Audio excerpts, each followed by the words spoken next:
Barra e Kosovë ekonomike të parlamentit të ri, i cili do të jetë më i kushtueshmi në historinë e vendit tonë, dhe qeverisë së re do të bien mbi taksa paguesit shqiptar. Kështu është shprehur deputeti i Partisë Demokratike, Eduard Halimi, në një status në faqen e tij zyrtare në rrjetin social Facebook, ku bën një rezume të shpenzimeve të parlamentit të ri, teksa thekson se shqiptarët më 23 qershor votuan për 140 deputet, por me taksat e tyre do të paguhen 160 të tillë.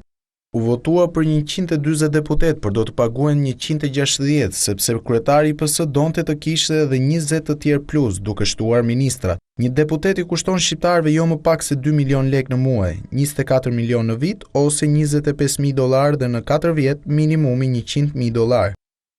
Sipas Halimit, vendimi në rritjen e numrit të ministrave bie në ndesh me interesin publik, ndërsa thekson se kryeministri në ardhje nuk i pyet shqiptarët lidhur me këtë vendim të tij personal. Shpenzimet e kësaj qeverie nuk përfundojnë me kaq. Plot 5 ministri më shumë, të cilat sigurisht ata që votuan nuk i dinin në 23 qershor. Nuk do të shpenzohen paratë e Edi Ramës, por të shqiptarëve. Ai premtoi t'i pyeste për çdo vendim.